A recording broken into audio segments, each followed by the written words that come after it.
Joyeuses années sur une année 2023. Bonne santé spirituelle et physique.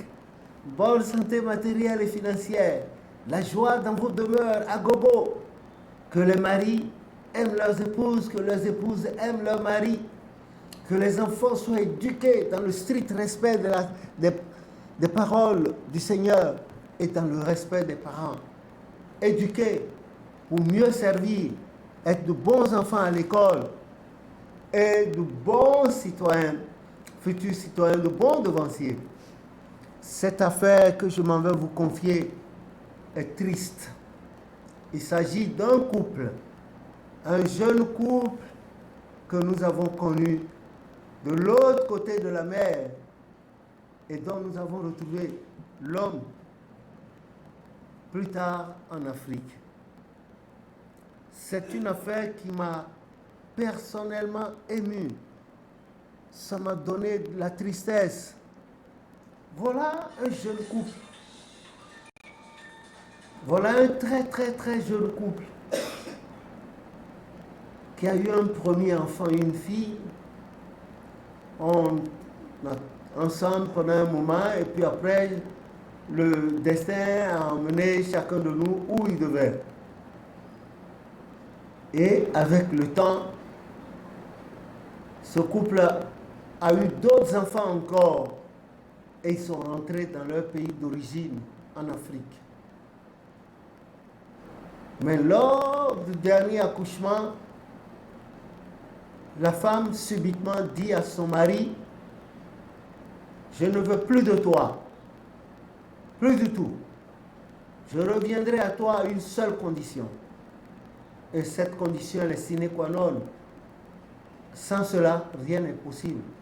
Cette dernière est allée rejoindre l'obédience religieuse de sa maman et a lancé à son mari, ou tu quittes l'église du christianisme céleste et je reste avec toi, ou tu refuses et on se quitte une fois pour toutes. Donc l'affaire est arrivée à moi par internet.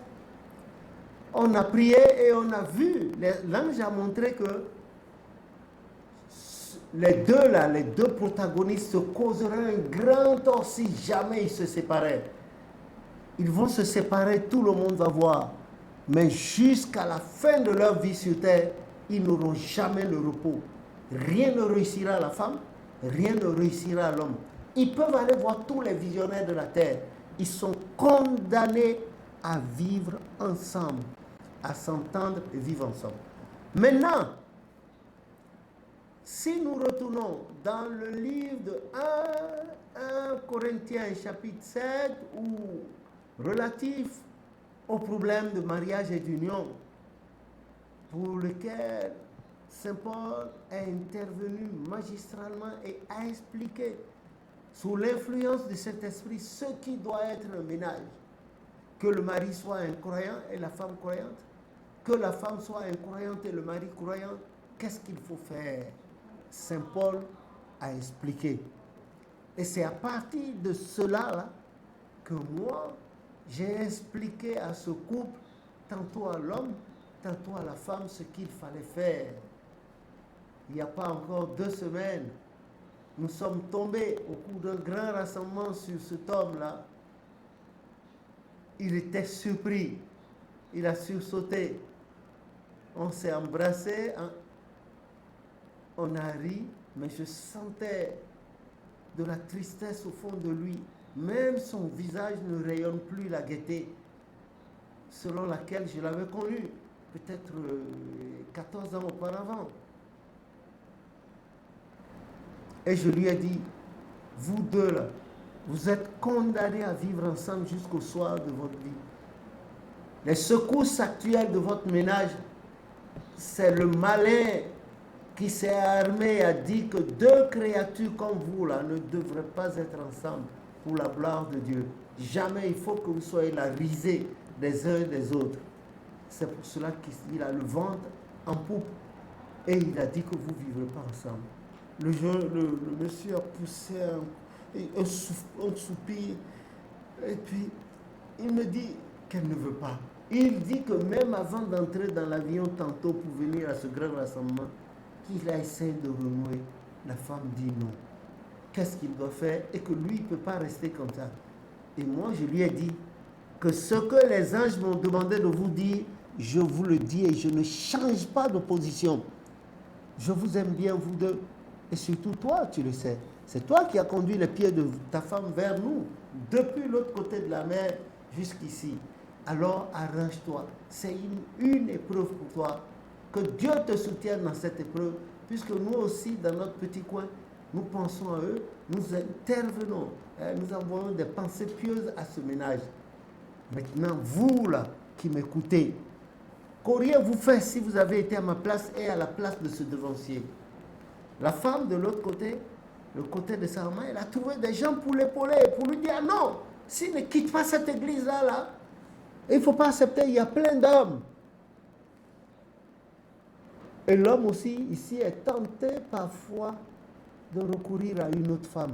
C'est un dilemme que ça s'appelle. Qu'est-ce que nous pouvons, vous, à votre niveau, vous conseilleriez à ce couple et notamment à ce jeune homme-là? Il est beau, d'allure, je vous assure, beau, il s'habille bien, on le voit sur les réseaux sociaux. Très bien, il s'habille. Mais voilà ce qu'il vit au quotidien. Donc tous ensemble, vous tous, toute la communauté de nous chrétiens célestes à travers le monde, comme une seule personne, allez, tout d'un go, levons-nous, prions pour ce couple. Où que chacun de nous se trouve, demandons à l'Éternel de toucher à leur cœur. Comme a dit Proverbe 21, le premier verset, le cœur du roi est dans la main de Dieu comme un cours d'eau, et Dieu l'incline où il veut. Qu'au nom du Dieu de l'Église qui s'installe, papa, papa, un sourd, maman, Yaman et consorts, que l'Éternel touche au cœur de ce couple-là. Que l'Éternel touche à leur cœur, le matin, à midi, le soir, à l'est, à l'ouest, au sud, au nord. Que l'Éternel touche à leur cœur, que l'Éternel touche à leur cœur, que l'Éternel débloque leur cœur, que la femme recherche le mari, que le mari recherche la femme, comme la biche soupire selon le psaume 42, soupire après des courants d'eau, que le mari soupire après sa femme, que la femme soupire après le mari, que le sang de Jésus brise tous les obstacles de Satan entre les deux, que le couple se retrouve et se pardonne mutuellement, et que le sang de Jésus les couvre entièrement pour les purifier leurs enfants, et qu'à cet effet, l'Éternel leur accorde de l'avancement spirituel et social, matériel et financier, afin qu'ils vivent à l'écart de tout là, ces blancs becs qui cherchent à les perturber, et du reste, du coup, amener la complication future dans la vie de leurs enfants. Donc, joyeux-vous à moi, priez. Si vous voulez, avec le psaume 133, priez pour ce couple-là, priez pour jour et nuit, je vous demande, nous tous, c'est pour ça que nous sommes là, nous sommes enfants de Dieu, priez pour ce couple-là, priez sans arrêt, partout où vous êtes, demandez à Dieu de faire son miracle, d'unir, de réunir à nouveau ce couple, ce jeune homme et sa femme et leurs enfants, et d'arranger leur situation spirituelle, sociale et matérielle. Priez, je vous demande, c'est une faveur que je vous demande pour ce couple-là, que cela se passe ainsi. Que Dieu nous entende et que je revienne encore sur les ondes, les antennes, vous apporter la nouvelle, la bonne nouvelle que Dieu nous a entendue. Merci d'ores et déjà à vous. Merci. Je sais que vous le ferez parce que vous êtes des enfants de Dieu, des enfants de paix. Prions pour eux et prions également pour tous les couples qui sont dans pareille situation. Que ces couples soient de l'Église du christianisme céleste. Donc, nous prions pour la paix comme nous demandons la paix pour la terre entière. Au nom de Jésus, notre Sauveur. Amen.